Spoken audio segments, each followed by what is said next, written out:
Hey y'all, I wanted to show you the latest weapon in the war on Privet. Now, if you don't know what Privet is, get on your knees right now and thank the Lord. Because if you know what Privet is, you know it's a problem. And it is a nasty, nasty, nasty invasive that unfortunately gets spread by birds, all kind of critters. If you cut one, it spreads. If you pull one up and you lay it down and you don't dry the roots out, it'll start rooting right there, and then everywhere it lays, it puts a new tree out. So this is bad, bad, bad, bad stuff. And on Angie, my place, we've got a pile of it, and so we're having to fight it. Some of it's big. I mean, some of it's bigger than my leg. And now that stuff, I've been doing some slash and squirt type poisoning, and you know, just spot poisoning on some of it. And then some of it I've been doing a little bit of a basil bark where I'm spraying the outside of it. And I'll come back with that, show y'all some of that stuff later on, just because I'm, you know, it's no sense in talking about it if I'm not doing it right and it hadn't worked. So I followed the instructions. We'll see how well it works. But this is for smaller branches. Now this says it'll go up to 3 inches. This is the PULLERBEAR, and it's you can see it's out of Canada. You know, no hard feelings about that hockey game, y'all. But this is out of Canada, and what it does is when you put it on the ground and it opens up, it grabs up to a 3-inch tree.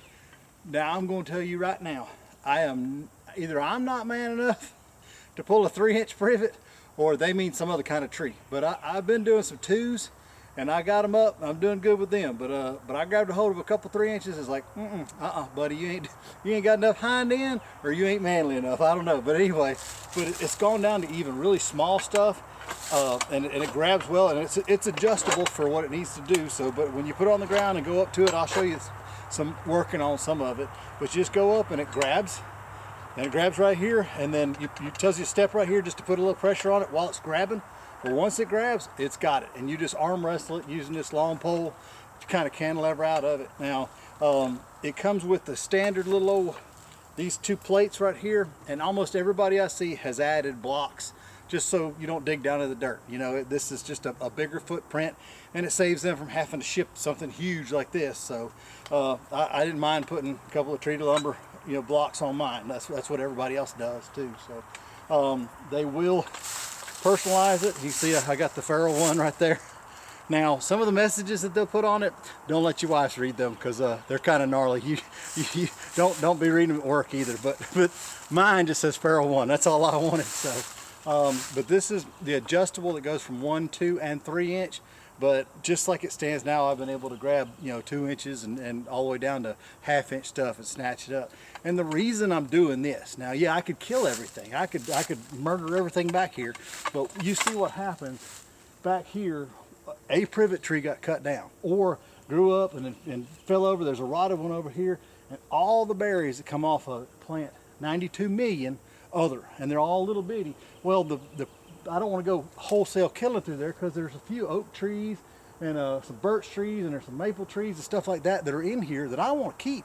So I don't want to go in there, and even a basil bark where I'm treating individual trees, you run the risk of overspray. I don't want to kill the good stuff. I need the good stuff. So I wanted something where I could get in, especially like on the creek bank. You know, I'm not going to be spraying poison on my creek bank. So I wanted something where I could pull up just the ones that I want to get out of the way, replace them with, you know, I've already put in 100 sawtooth oaks on this place, and about 50-something pine trees up there on the top end, and then 10 bald cypress. Now what I would love to do is pull up down through the creek. I would love to pull up all the privet and put up some more cypress, which is what I would love to have growing down that creek.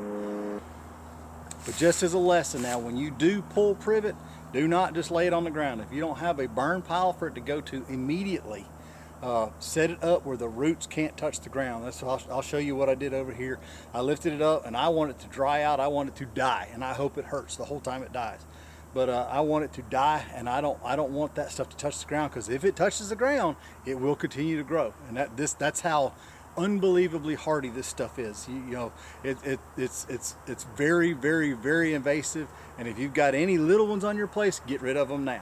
So the PULLERBEAR, like I said, this is the 321. I'll go try some more big stuff just to see if I can get it.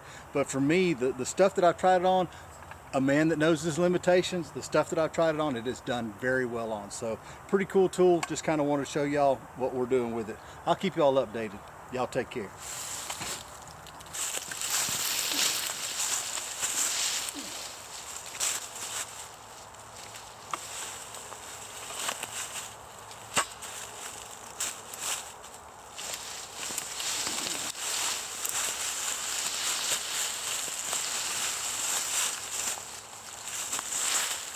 I know that ain't a 3-incher, but you probably don't want to tackle much bigger than that with this thing. Unless you just want to give up your gym membership and just come out here and work. In that case, I'll give you the combination of the gate. Come on.